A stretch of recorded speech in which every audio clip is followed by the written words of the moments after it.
Are you looking for a luxury SUV right now? Because before you sign anything, you need to see this list first. These aren't obscure brands. They're the most desirable names in the segment, the badges people save for, finance aggressively, and drive home feeling like they won. Then the warranty expires. One comes from a brand so trusted that buyers skip the pre-purchase inspection entirely and pay for it later. One is ranked near the bottom by Consumer Reports, not among luxury SUVs, among all vehicles sold in America. And the second one makes everything else on this list look minor. These are the 10 luxury SUVs Americans regret buying, ranked bad to catastrophic. Starting at number 10, the Infiniti Q60 from 2013 through 2020. 3 rows, premium badge, a used price in the $22,000 to $28,000 range. On paper, it looks like the smart alternative to a Lexus RX or Acura MDX. The problem is sitting between the engine and the wheels. A CVT paired with the 3.5-liter V6 that has a documented history of shudder, hesitation, and early failure. Infiniti extended warranty coverage on some affected units, which sounds reassuring until you realize that's exactly how manufacturers acknowledge a problem without calling it a recall. Replacing that CVT runs $3,500 to $5,000. A $25,000 Q60 Source needing a transmission at 85,000 miles just became a $30,000 headache with no warranty backstop. The 2021 redesign switched to a conventional 9-speed automatic, and that's a completely different ownership story. But the 2013 to 2020 generation carries that CVT as its defining weakness, and the used price doesn't account for when, not if, it becomes your problem. 9. Cadillac Escalade. From 2015 through 2020, the American prestige icon. Bold, imposing, exactly what it says it is. And new examples retailed at $72,000 to $90,000, depending on trim. Plenty of buyers sign those loans without running what this thing actually costs to own each month. The fuel bill alone, a 5.3-liter V8 averaging 15 miles per gallon in real driving, runs $400 to $600 a month at current gas prices. Insurance on a large, high-theft exposure luxury SUV adds $250 to $400 more. Then the air ride suspension starts failing, $1,500 to $3,000 per corner, and they rarely go alone. Early years of the 10-speed automatic had shift quality complaints worth knowing about before you buy. The Escalade is a legitimate vehicle. The monthly cost of keeping one is a number most buyers calculate after the paperwork, not before it. 8. Volvo XC90 T8 Recharge. From 2016 through 2022, this is the responsible choice. Scandinavian safety, plug-in hybrid efficiency, premium design, priced new at $65,000 to $80,000. The T8 runs a supercharged and turbocharged 2.0-liter 4-cylinder, plus an electric motor. 2 powertrains, 2 cooling systems, twice the complexity. The efficiency story is real in ideal conditions. Then a Minnesota winter arrives, the battery's 18-mile electric range drops to 10, and the gas engine carries the full load anyway. Battery degradation becomes a real ownership question around 70,000 to 80,000 miles. And these systems require constant software management. Volvo's non-plug-in T6 is a significantly more straightforward used purchase at similar prices.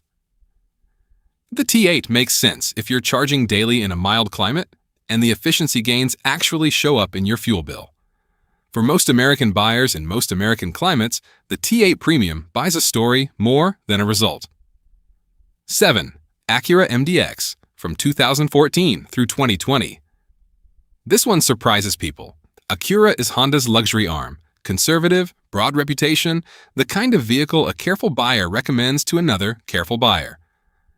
SHAWD examples from this generation sit at $24,000 to $32,000 used and look safe on paper.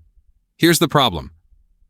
The ZF-sourced 9-speed automatic in this generation developed documented shudder, hard shifts, and hesitation complaints, and Acura extended powertrain warranty coverage on affected units.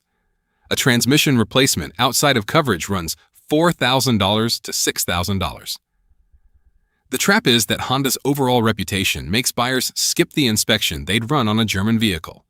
They assume the badge covers every configuration. The 2022 redesign corrected the main issues.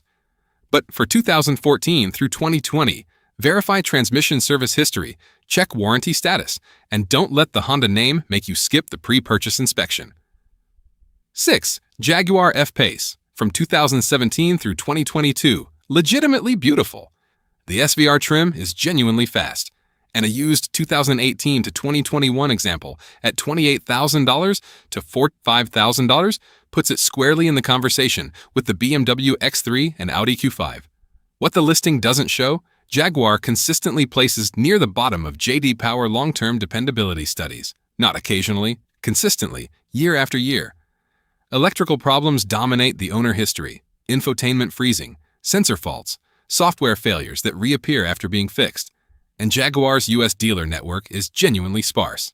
In non-metro markets, your nearest service point can be 90 to 120 miles away with no guaranteed loaner car. An out-of-warranty electrical diagnosis alone runs $1,500 to $2,500 before anything gets fixed. The styling peaks the day you buy it. The complexity starts billing you around month 18 when the warranty expires. Halfway there, and while we're at it, help me out. Hit the like and subscribe button. Every single one pushes this video to more people who need this info. On to the top 5, and this is where it gets serious. 5. Audi Q7, first generation from 2007 through 2015, the 3.0-liter supercharged V6. Used prices of $20,000 to $28,000 make this look like the intelligent European bargain. 3 rows, German badge, genuinely nice interior. The Audi tax doesn't arrive at purchase.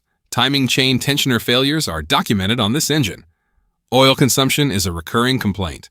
The PCV system fails and causes leaks. Air suspension, standard on most trims, costs more than $200 to $2,500 per corner to replace, and all 4 corners often share a mileage failure window, putting the full replacement bill at $8,000 to $10,000 on a car you paid $24,000 for. Direct injection only means intake valve carbon buildup is a scheduled maintenance reality, not an edge case. None of this makes every first-gen Q7 a disaster. It makes buying one without a specialist inspection and a dedicated repair reserve a bet placed entirely on a previous owner's habits. 4. BMW X5, F15 generation, from 2014 through 2018. Ask almost anyone what the best used luxury SUV is, and half of them say X5. The xDrive 35i with the N55 3.0-liter turbocharged inline-6 earns some of that reputation. Performance, build quality, and driving feel are all real, and clean examples sit at $28,000 to $42,000. Buyers budget for the car payment. Here's what they don't budget for. BMW's coolant system on the N55 fails in a cluster: water pump, thermostat, expansion tank, typically around 80,000 to 100,000 miles. Plan $1,500 to $2,500. Valve cover gaskets leak. High-pressure fuel pump failures on the N55 are documented. Run-flat tires are standard and expensive to replace. BMW dealer labor is among the highest in the industry. A $35,000 X5 carrying deferred maintenance will bill you $4,000 to $6,000 in year 1 just to get current. That number needs to be in your budget before you sign, not discovered 6 months after. 3. Mercedes-Benz GTO-E. From 2016 through 2019 with Airmatic air suspension, the 3-pointed star.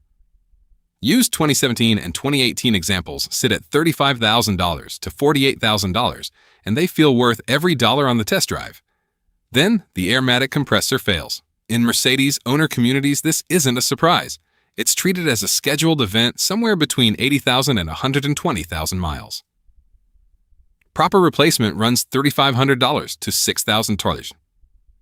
A previous owner who skipped 7G Tronic transmission fluid changes creates a second problem already waiting. Persistent command infotainment faults develop as these vehicles age. There are documented sunroof drain clogs that have flooded interior carpets on some units. Parts at a Mercedes dealer are priced like Mercedes parts. No pleasant surprises there. The GLE is a real luxury vehicle. It is not a low-maintenance one. The distance between those two descriptions is approximately $8,000 to $12,000 of annual ownership reality that the sticker never mentioned. 2. Maserati Levante, from 2017 through 2022. Nobody buys a Maserati because the math works. They buy it because it's Italian, because even the base twin-turbo sounds like something expensive happening, and because $85,000 to $95,000 new buys an experience no German SUV replicates at the curb. Then 3 years pass. That $90,000 vehicle is now $38,000 to $52,000 used, 50 to 60% absorbed by a first owner who is now your favorite stranger. Buying that used Levante at $44,000, you think you're getting the deal. You're getting the maintenance schedule. An oil change at a Maserati dealer is $400 to $600. Major service every 2,500 miles costs $1,500 to $3,000. The U.S. has fewer than 100 Maserati dealers nationally. Lexus has over 240. The infotainment was borrowed from Fiat Chrysler and has no business being inside a $90,000 vehicle. The fantasy of a Maserati in the driveway is completely real. The math of owning one 3 years past the warranty is a different document entirely. 1. Land Rover Range Rover. L405 generation from 2013 through 2021. The vehicle people point at when they say they want a luxury SUV. New examples stickered from $90,000 to well over $120,000, depending on specification. A used 2016 or 2017 sits at $38,000 to $52,000 today. And that gap feels like found money. It is not found money. Consumer Reports has repeatedly ranked the Range Rover among the worst vehicles for predicted reliability in the American market, not among luxury SUVs, among all vehicles across all segments. Air suspension failure after 80,000 miles is nearly universal. Budget $4,000 to $8,000 when it comes. Timing chain issues on the supercharged V8. Rear main seal and valve cover leaks. Electrical faults borrowed from the broader JLR platform that can require multiple dealer visits for the same recurring fault. Year 1 costs on an unverified used example: deferred maintenance, suspension, oil service, electrical diagnosis. Routinely run $6,000 to $12,000 on top of what you paid. That $42,000 Range Rover becomes a $54,000 Range Rover before the first winter ends. The badge is everything people say it is. The ownership equation is what they find out after they sign. The lesson across all 10 is identical. The sticker sells the dream and the maintenance schedule delivers the reality. None of these vehicles is unattractive at purchase. The styling, the badge, the showroom, the test drive all do their job. What they don't tell you is what year 4 looks like without a warranty. If you want to know 10 cheap SUVs that everyone ignores, but are absolute goldmines, that video is right here. Hit like and subscribe. Every one of those gets this to the next buyer before they make the expensive mistake.